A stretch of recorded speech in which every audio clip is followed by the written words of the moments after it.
You can only have two things in life: reasons or results. Notice, reasons don't count. Folks will always point out reasons on why they're not living their dream, on why they're not manifesting their greatness. They will always be able to point those things out, but none of those things count. The only thing that counts are results. And results don't lie, ladies and gentlemen.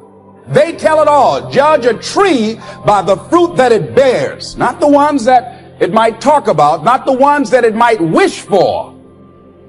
So let us look. I think that all of us are committed. But I think that some of us are producing results in our lives that level of commitment brings that we particularly don't like or find distasteful. I don't think that as a participant in life, you cannot be committed. You're either committed to mediocrity or you're committed to greatness. You're either committed to being productive or you're committed to being non-productive. You're committed to being happy or you're committed to being unhappy. See, whatever you're doing, however you spend your time, that tells you who you are. So think about what it is you like to create in your life experience. Once I look at how you commit your time, once I do an evaluation on how you spend your time, I can tell you exactly what you're committed to. People that say they have dreams or want to open a business or want to do something differently than what they're now doing, they don't like their jobs, they're unhappy, they're unfulfilled. People who say they want to improve their income level, look at how they spend their time. How they spend their time, the commitment of their time, how they use that will really tell the truth. People who said, I'd like to do better, but you don't find them in vocational or technical schools upgrading their skills and their knowledge, how they spend their time, that will tell you what's going on. People who say they want to normalize their weight, they want to be healthy, but every time you see them, they're eating, that will tell you that they're committed to being obese for the rest of their lives. Commitment shows up in your life in what you do. On the other hand, you can make the commitment to your life that you don't like the results that you have and that you're going to do something about it. See, that power is available to all of us. People who look at life and decide, I want something different for myself. Why is it that people are frightened by commitment? Because when you say the word commitment, that intimidates a lot of people. Why? Because it means you have to deliver. See, most people, you ask them, hey, look here, I'd like for you to do this. And they'll say, I'll try. I'll try means that is my escape clause. When I don't come through, it's really a polite no. I don't have the courage to tell you no, so I'll tell you I'll try. There's no such thing as try. So most people like to use that language. They don't want to commit themselves because commitment means, among many things, no excuse is acceptable. That's what it means. No excuse. That if you decided that you're going to do this, if it becomes hard, then do it hard. If it's difficult, so what? And that's how people do about their dreams. They don't honor their commitment to themselves. Let me tell you what happens when you don't keep your commitment. Number one, it begins to deplete your self-esteem and it erodes your self-image. It weakens your faith in yourself. You don't feel good when you don't keep your commitments. The other thing is that you begin to develop weak relationships with people. People begin to realize they can't depend upon you. They can't rely on you because you won't keep your word.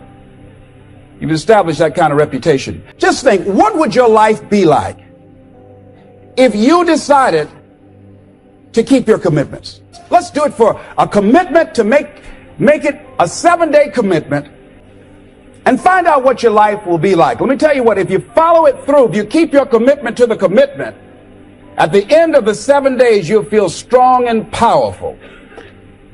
Because by honoring your commitment, each time that you do, that empowers you.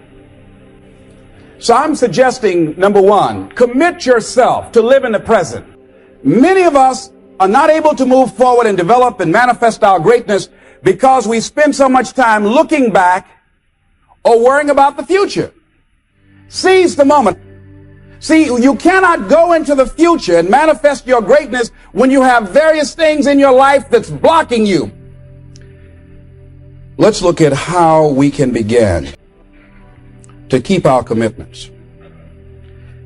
Remembering what Dr. Robert Anthony said about results.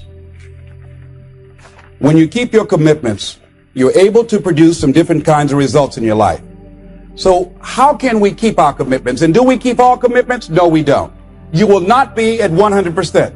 However, you will have a greater percentage rate of maintaining your commitments to yourself, whatever those things might be.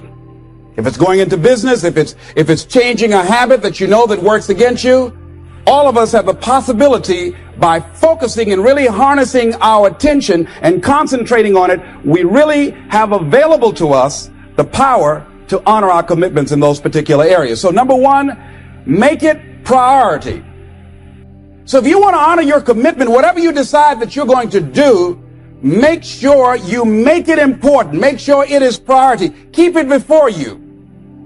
The other thing is, whatever that you want to do, whatever you want to begin to create and beginning to manifest your greatness and strengthening your level of commitment, and it's really exercising your will, find something that you want to do on your goal, one action step, but make sure it stretches you, that it challenges you, but it's doable, that you can do it.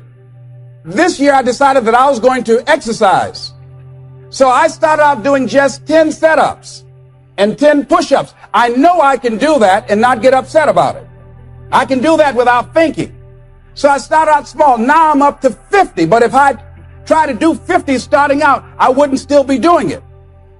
So I started doing it in manageable segments. Do that. And that strengthens your will. So my commitment now is strengthened and fortified by the activity of actually doing it. So now I can expand and build from there. So you want to begin to find something that is manageable, that you know that you can do. The next thing, in beginning to keep your commitments to yourself, have some friends that will hold you accountable, that won't let you off the hook, that won't tolerate anything less than the best from you. People that will support you in this new way of being, in this new state of consciousness. The other thing is important is have a contingency plan. See, many times when you make a commitment to do something, there are some other variables that will happen that you can't control or you perhaps did not think about. So you want to have some other plans going on. You want to become creative. See, most people don't keep their commitments because when something goes wrong, they just stop. They don't have a contingency plan. So they don't know what to do next. Start being creative. If you challenge yourself, many times we say, I don't know what to do. And I always ask myself, but if you did know what to do, Les, what will it be? That activates another part of my mind. I start thinking about the possibilities and just experimenting. But many of us just stop dead in our tracks. I don't know what to do. You do know what to do. You've got genius in you. Challenge yourself, push yourself, make yourself come up with something. Use your imagination. And what you will find is that you know more than you realize that you know. That you're more creative and more resourceful than you realize that you are. And as you do that, the more you do it, the easier it will become. At first, it's going to be a struggle. And after you get into a certain level of consciousness, you will ask yourself, how is it that I didn't see this before? See, you only make things happen. Your life only counts. You only make a difference when you are committed. What is commitment? Commitment is the salesman who says, look here, I'm going to make $1,000 today and I'm not going home. You can turn the lights out. The janitors could be here running the vacuum cleaner. I'm not leaving here till I do it. It's an interesting thing, ladies and gentlemen, that when we put ourselves in a situation where we say we're going to do it, it puts you in another zone where the universe responds to you. When you have that kind of consciousness, see, the universe responds to the man or woman that refuses to be denied, because that is your commitment. That business that you want, that book you want to write, that dream that you have of controlling your destiny, that is yours. That power to create that and to manifest that is yours. That's available to you. But you've got to be willing to stand there and face disappointment, not have support, be lonely, doubt yourself sometimes, be rejected again and again and again, become bankrupt if necessary, again and again and again, and refuse to turn around until life gives it up. We've had all kinds of examples in history where people have made declarations, who have committed their lives to bring about a difference. There are people who are taking a stand today against hunger. I guarantee you it will be a part of our past at some point in time. Someone took a stand against polio. It no longer plagues us as it once did. Because someone said, it is my commitment to eradicate it from the face of the earth. Someone made the commitment. Commitment means standing up for your life. It means honoring yourself. It means beginning to say and to see and recognize your alignment and oneness with the universe. And that you are a channel for life to express through. And we short-circuit it with anger. We short-circuit it with fear. We short-circuit it with envy. We short-circuit it by being lazy or apathetic or giving up easily. Why? We say, oh, it's too hard, it's too hard. We don't challenge our spirit. Ladies and gentlemen, there's nothing as powerful as the human spirit. You can't destroy it. You can pervert it, but you can't destroy it. I was reading Man's Search for Meaning by Viktor Frankl. What a powerful book. I'm reading it now for the 7th time. And he gives so many graphic examples of the power of the human spirit. And so what are some of the things that can fortify us and give us the kind of inner strength that will allow us to forward ourselves into the future by manifesting our commitments? Number one, commitment means in some cases going back to school, getting some training, sitting up in classes with people younger than you, putting yourself in a position where you don't know and that is awkward and uncomfortable, but because of your commitment to develop yourself or to go back to school to get a high school diploma or to get a college degree, that it doesn't matter, feeling dumb and saying, what am I doing here, sitting up in some boring class? Commitment could mean a lot of things. It could mean that you begin to go back. You got to back up sometimes.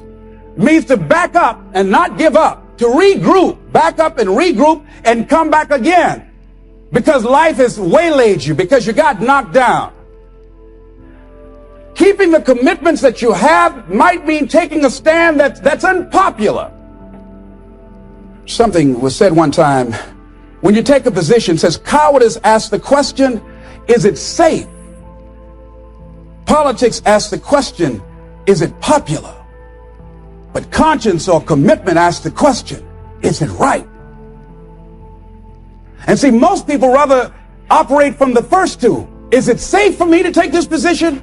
See, it takes a great deal of strong courage and commitment on your part to step out a line. Henry David Thoreau says, a man doesn't keep pace with his companions. Perhaps he's listening to the beat of a different drummer. Let him dance to the music that he hears, however measured or far apart. When you are committed, you're dancing to the beat of a different drummer. Don't expect people to understand you. Don't expect it to make sense to anybody why you've got to do this, why you have got to go. I'm going for me because I've made a different kind of commitment with my life. This is something I have got to do. Commitment.